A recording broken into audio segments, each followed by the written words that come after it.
I feel like there's very few places in the world where you can feel like your research work has that much impact. Do you think there's life in other planets? Yeah. I would have answered Elon Musk. What's MIT for you more in the personal side? Hello friends, welcome to another episode of this podcast. Today we have Pablo Mercader. Hello Pablo. Hi Isabella. Thank you for coming. Thank you so much for having me. Yes. So Pablo is doing PhD here at MIT in electrical engineering and computer science while doing research in machine learning for astrophysics. So we're going to learn a little bit of his history and also share some thoughts and experiences that he has lived. So let's start. Okay. So I would like to learn a little bit about your path from undergrad to now being here at MIT. How was that? Yes. Well, I did my undergrad in Barcelona, I guess. I'm originally from Barcelona and I went to the Polytechnical University of Catalonia, UPC. And there I took part in a program called CFIS. It's spelled like CFIS. And it's a program that lets you do 2 bachelor degrees in 5 years. But it's very flexible because there isn't like a predefined list of like study plans, but there's like 9 or 10 participating degrees and you can like pick your poison. Like you can choose whichever 2 degrees you want. And in my case, I did engineering physics and aerospace engineering. And then the other really nice thing about this program is that the final year is all the credits are for a research project, like a bachelor thesis, and this program has connections with many institutions across the world. So I was lucky to get the chance to come to MIT to do my undergrad thesis through this program. And then that's how I first got in contact with MIT, and then I loved it, so I applied for the PhD and so on. Yes, so just like as a fun fact, we met each other that year that you were doing your undergrad thesis. Yes. I was also here doing research, and we both applied for ECS and stayed here. And now you're doing PhD. How's PhD going? It's going well. Yeah, like the first semester was a bit tough. I think for a lot of people, it takes some adjustment. But now, and I just finished the first year, so I've lived like two semesters, and the second one has been amazing. And I hope the trend continues that way. I hope that. Yes. Yes. And how is doing research at MIT? What do you do? So for my research, I'm working at the intersection of like machine learning and astrophysics. So my PI, my advisor is the PI of a NASA mission of a space telescope called TESS, the Transiting Exoplanet Survey Satellite. And we are like the first people to get new data from this satellite like every month, and then we are making like some deep learning models that go through like millions. So every month we have like observations from millions of stars, and we are looking for new planets. Like the people call them exoplanets, which it means like any planet that is orbiting a star other than the sun.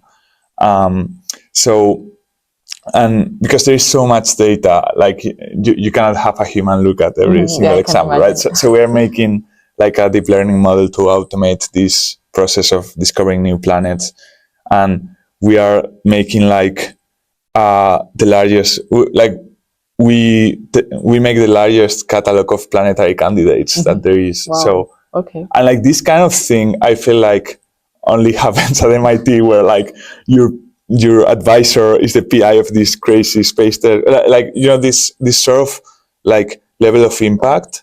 I feel like there's very few places in the world where you can feel like your research work has that much impact. Yes, then I guess you're in the best place. Yes, and they're lucky to have you, so that's the best combination. So you're saying you're trying to find other planets, new planets. Yes. What techniques do you know?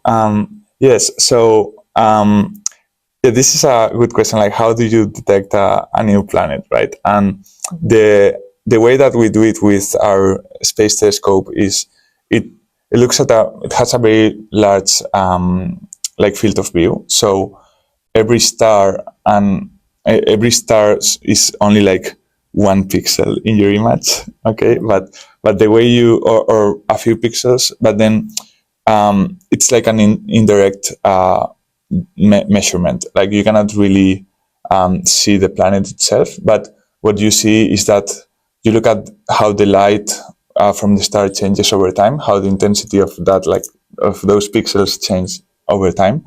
And you might see that you have a star where every 20 days the star appears to become a bit dimmer for a few hours.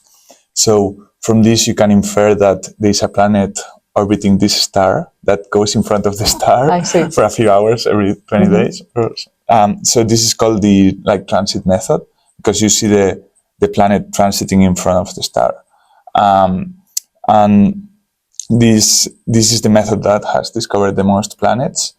And there's other methods, but like another interesting thing is that the first discovery of a exoplanet orbiting a sun-like star was in 1995. So it's kind of recent. Like we've only had evidence that there's planets on other stars for 30 years.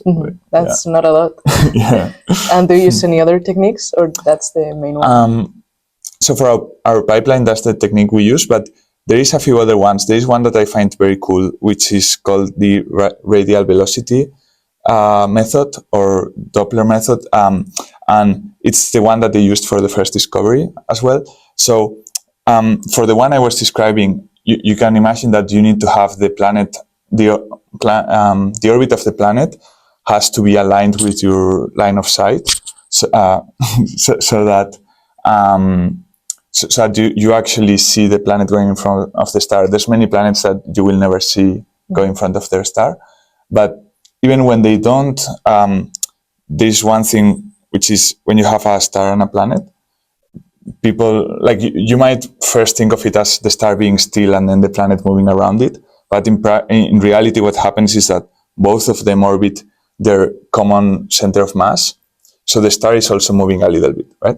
And then what happens is when you look at the star from very far, the star is going to be like moving away from you a little bit and then moving towards you and so on. And when you look at the spectrum of the star, there is some lines in the spectrum that are very sharp because there's like molecules in the star that absorb those wavelengths of light. So when you look at the spectrum, there's some spectral lines, and you will see that these spectral lines shift a little bit back and forth with some periodicity. So this is because of the Doppler shift, right? Like when the star is moving towards you, if you have your source of waves like moving towards the observer, the waveforms appear to be closer. So it's effectively as if it has a higher frequency.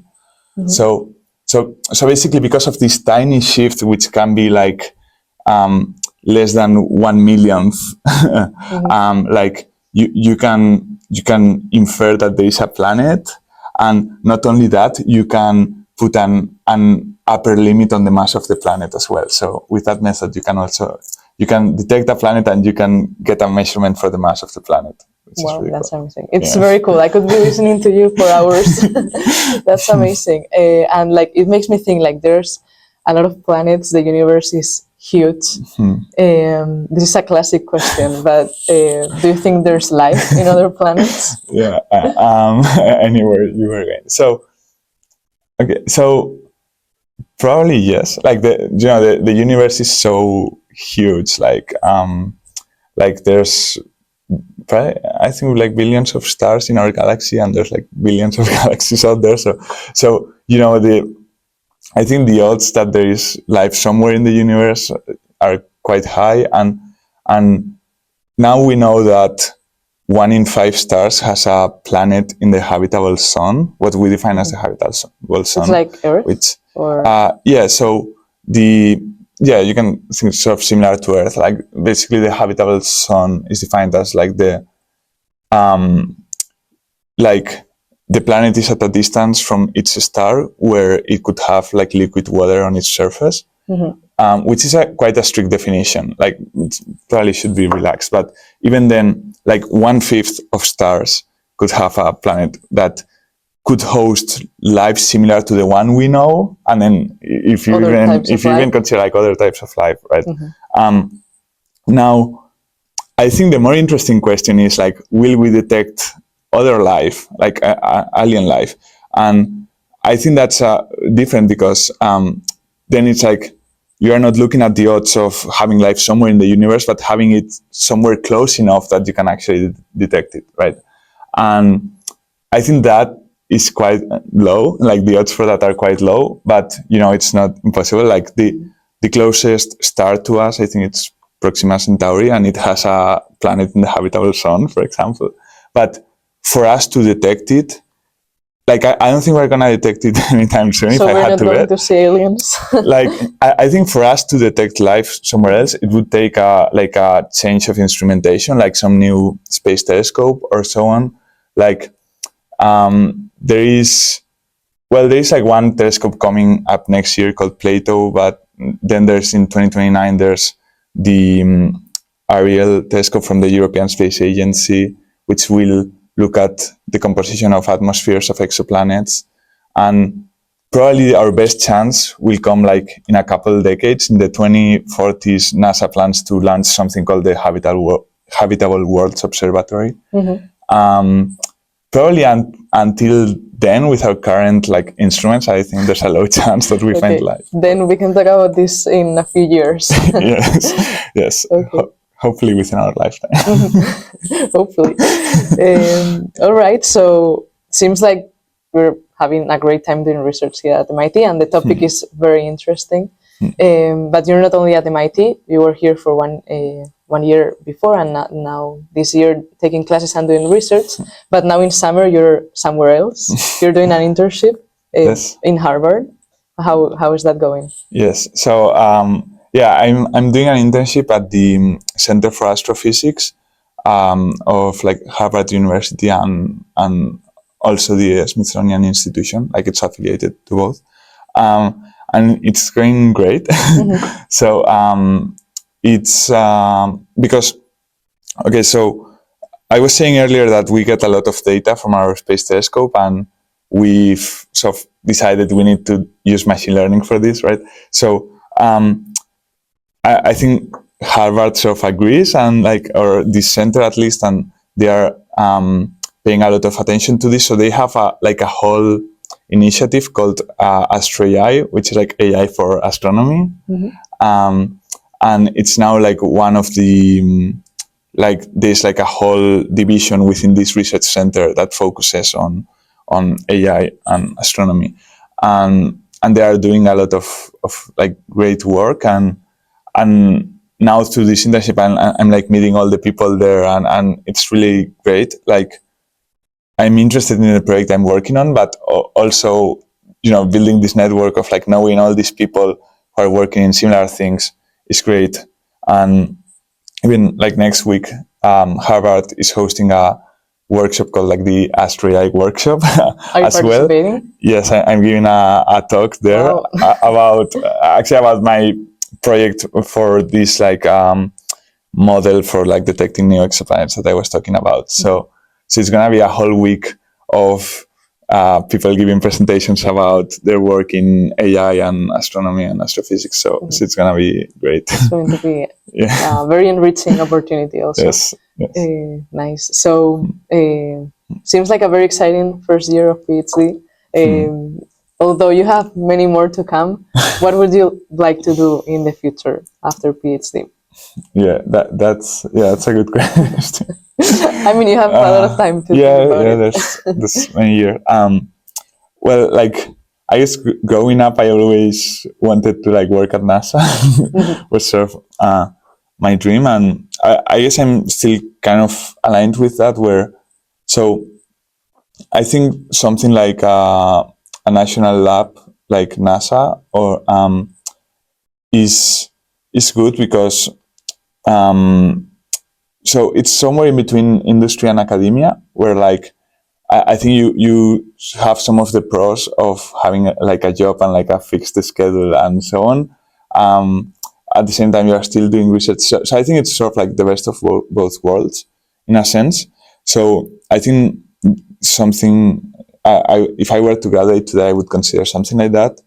I also have my eyes on like the European Space Agency, for example. Like I I would like to return to Europe if possible.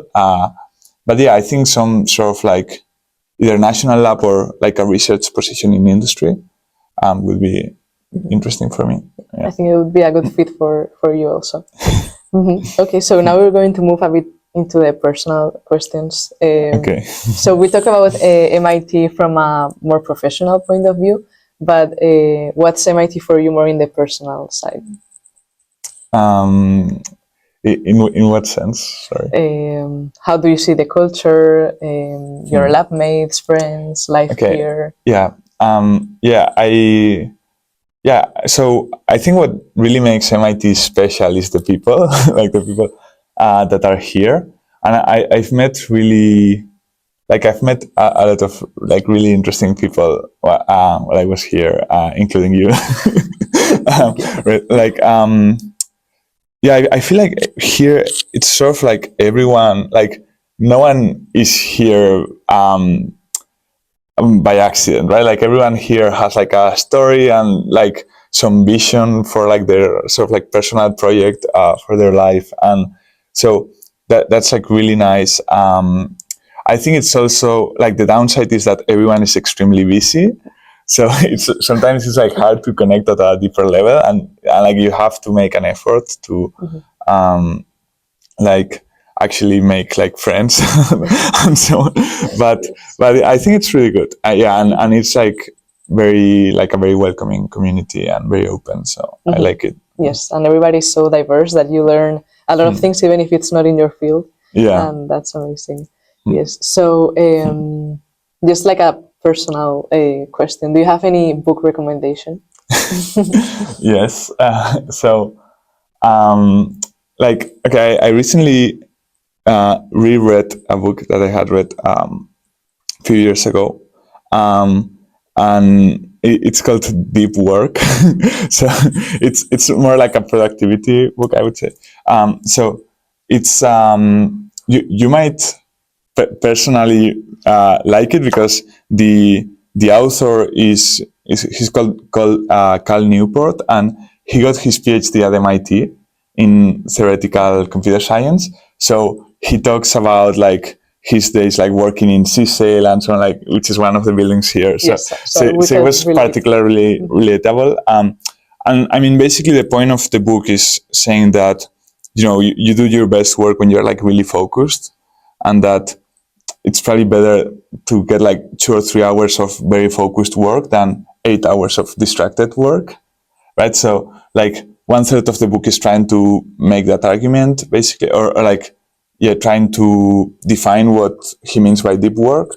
Then one third is like, yeah, arguing that deep work is the best and like all the benefits. And then the other third is sort of like tips for like implementing this in your own work. And I think this is applicable to like anyone that is like a knowledge worker, right? And I mean, there is some stuff like, like delete social media or like kind of like ignore your mail inbox, which is a bit extreme. But I've applied some of the things the book says myself, and I found it very helpful. Like particularly, I'm like really trying to make sure I focus a lot, and I think like nowadays we are like really overstimulated, right? So as well, I try to like limit a little bit how much I expose myself to like crazy levels of dopamine. And this, like, I've been trying to apply this for like the past months, and I feel like I've had some really good ideas in the last few weeks. It might be a coincidence, but at the same, yeah, but at the same time, and I've been like trying to work on my concentration ability a little bit and so on. And I think that really helps, like trying to foster your ability to concentrate in the same thing for like at least an hour, right?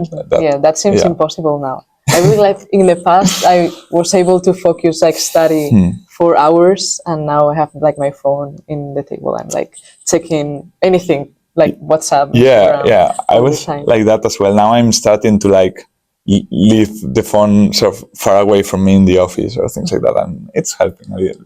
Okay, then I'll read that book then. To try. Okay, so do you have any role models? Yes. So a few years ago, I would have answered Elon Musk without hesitation. Nowadays, that's a bit more controversial. I mean, I still look up to him on the like science and engineering side of things. But maybe to give you a different answer, and this might be a bit cliche, but I would say my father, because so my father, he studied veterinary medicine, um, and then he realized early on in his career that he didn't want to practice in a veterinary clinic, like treating animals all day long. So he kept studying, and he studied economics and management, and he slowly became an expert in the management of veterinary clinics, and he made a company that made the software that nowadays most of the veterinary clinics in Spain use for the database of patients, like the pets, and also to keep like their stock of like medicines, pet food, and everything. So and then using that, they also make market studies for like the pet food brands and things like that. So altogether, he's become like one of the main experts nationwide on like the economics of the veterinary sector in Spain. So he goes to like conferences to give talks, and he's written a book that has been like translated to several languages. That's amazing. And and so on. So and anyway, like my takeaway from this is that he took this like sort of like very niche thing, and he became the best or one of the best at this, like one of the top experts.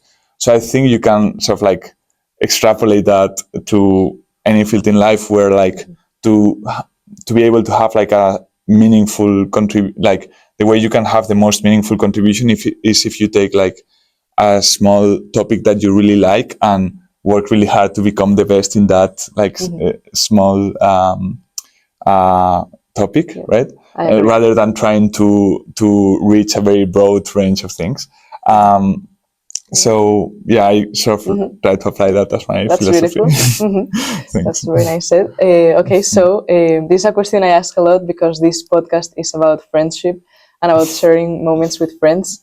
I would like to know what's a friendship for you. Okay, so to me, like a friend is like someone you are like comfortable with to like be yourself, like express your sense of humor, and also like if you are worried about something, you can like share it with them and like count on them to like listen to you and like care about you. So yeah, essentially like people with whom you connect and like you feel like you can be yourself. I think it's very important to foster friendship and spend time with your friends and family, because it's like one of the main sources of joy in life. I think. Of course. Yeah, spend good times with them is also important. All right, so now we're going to shift to a secret section of the podcast. It's like short questions, and you have to answer them with a few words. Okay, so are you ready for it? I'm ready. Okay, let's start. What's your favorite sport? Archery. Okay, what's your favorite planet? Earth. What's your favorite movie? Inception. Okay. What does being successful mean to you? Being happy. All right. And what's the best memory that we have together? I really liked our trip to San Francisco together. Okay, yeah, that was an amazing trip. We went to Y Combinator Startup School, and we also had time to explore the city, and we had a very, very good time.